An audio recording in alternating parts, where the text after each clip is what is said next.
Jason, do me a favour, babe. Get the kettle on. Get me my favourite hobnobs and do me a flannel as well because my blood pressure's going through the bloody roof. Why? Because in the last 48 hours, the levels of hate and division in this country have been astonishing. Ladies and gentlemen, let me say something. Let me say this clearly. There are some people who love Tommy Robinson.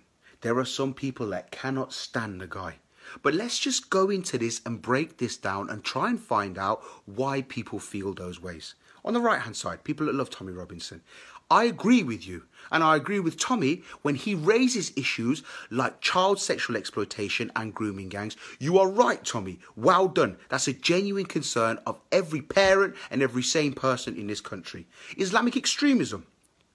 Another concern, absolutely. Thumbs up. There are a small amount of people in this country who may be inclined towards that behaviour. Thumbs up, Tommy. Thank you for showing it and exposing it. But on this side, the reason why people cannot stand Tommy Robinson is because he paints every single Muslim with the same brush in the same way.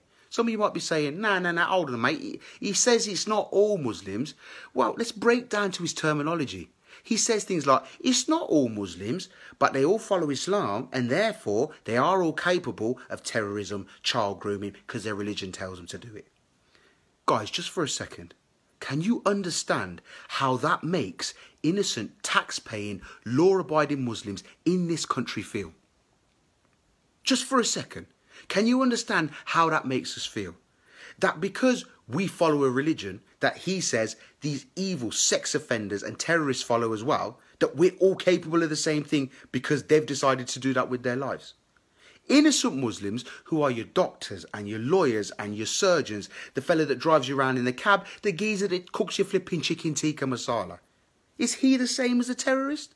Is he the same as a child groomer? No, he's not. And that's why so many Muslims and people that aren't Muslim have a problem with Tommy Robinson, because he is so divisive and he plays into people's fears.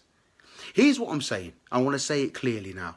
When Tommy speaks out about things that concern us, problems in the Muslim community, he has every right to do so. But what he does not have a right to do is cause fear-mongering and incite hatred against the majority of people who are innocent. There's about 1.8 million Muslims in this country. If most Muslims were like those sickos, do you think we could live normally like we do now? No, we couldn't. Listen, there's something very important.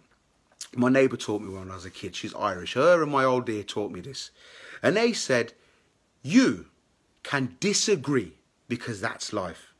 But what you don't have the right to do is hate each other. You can disagree on any subject matter in the world, but that doesn't mean you have to hate each other.